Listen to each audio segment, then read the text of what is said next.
Hi, it's Elise here at Bowman Library with a whole new middle grade book spotlight.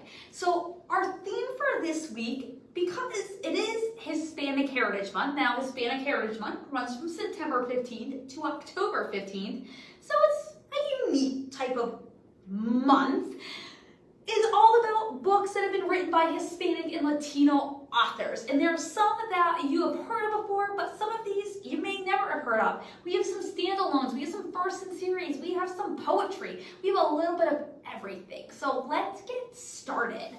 Our first one is Steph Soto, Taco Queen. So Steph Soto is your typical 7th grader, and she gets picked up every day by her dad in his beat up taco food truck, which she's both embarrassed but also proud of at the same time.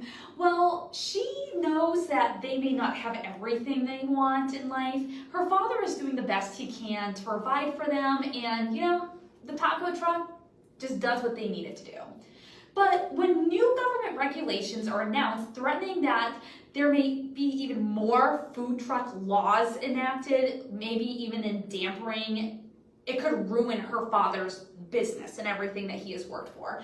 So Steph decides that she's going to take matters into her own hands, and she's going to change the events that are taking place, no matter how embarrassing it may be. So this is all about what you're willing to do to help your family, as well as making yourself a stronger person along the way, making a difference for what you believe in. This is Steph Soto, Taco Queen.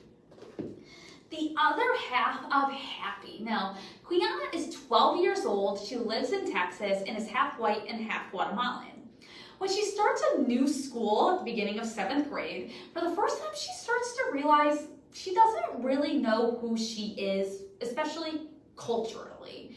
Her Guatemalan cousins just moved to Texas right from Guatemala, and they moved to where she lives, and she realizes that she doesn't know anything about her culture, the language, and there's also this reason hanging over her that she doesn't even fit in with any of the Latino kids at her school, and she soon realizes this is actually kind of disappointing her dad.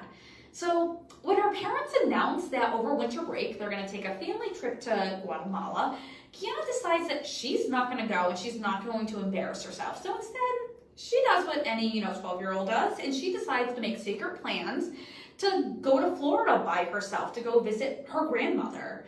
But that's going to be definitely easier said than done, and it's going to require her to turn her back on her family if that's what she really wants to do. This is again all about figuring out who you are, what is going to define you as a person, and who you are in and outside with your family and your culture, and letting you become the person who defines you. This is the other half of Happy.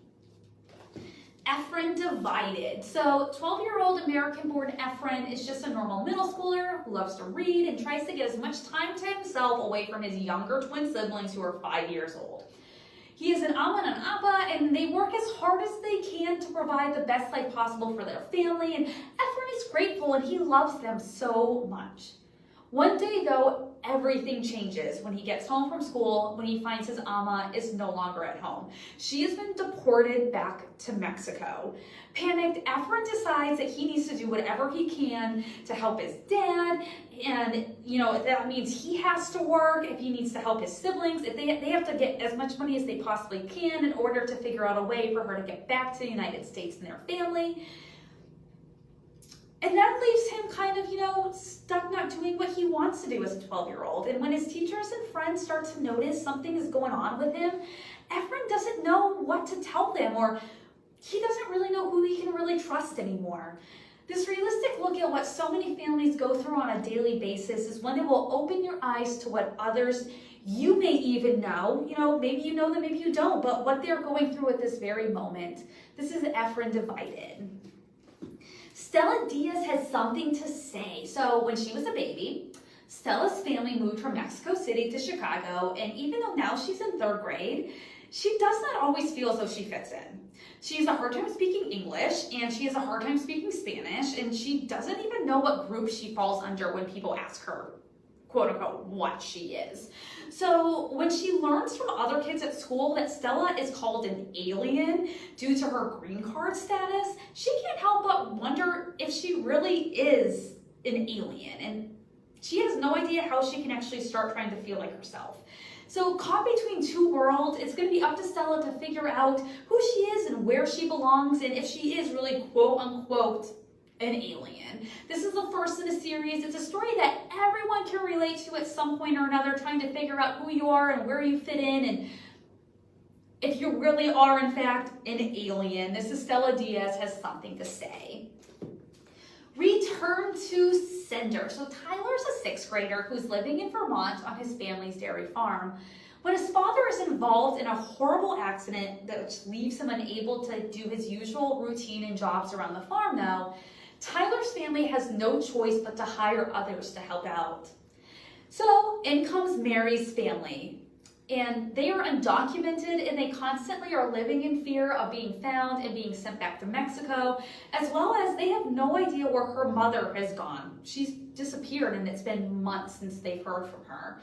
So as the two families start to grow closer as the year progresses, Tyler, Mary, and their families soon find themselves having to make a difficult decision which can change everything that all of them know. This realistic book is filled with every emotion you can think of as families, friendship, drama, and it's a harsh look at what life is for others. And you will not be able to put it down because you will want to know what happens. You will want to get to the end of this book and know what happened to Tyler, Mary, both their families.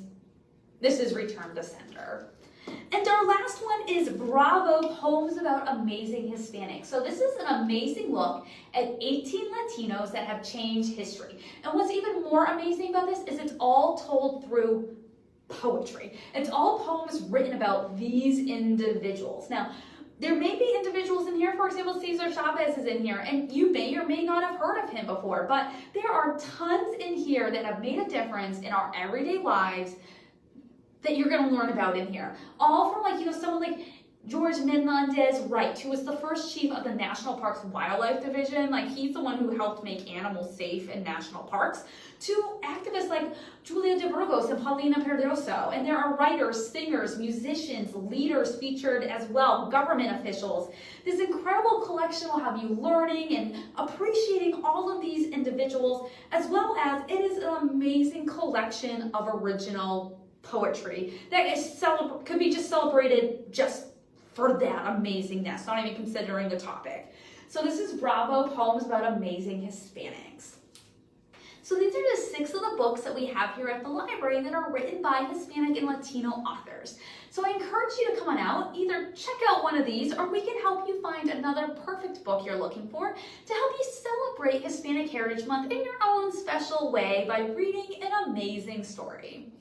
I hope you tune back next week when we have a whole new middle grade book spotlight, and I hope you have a great week.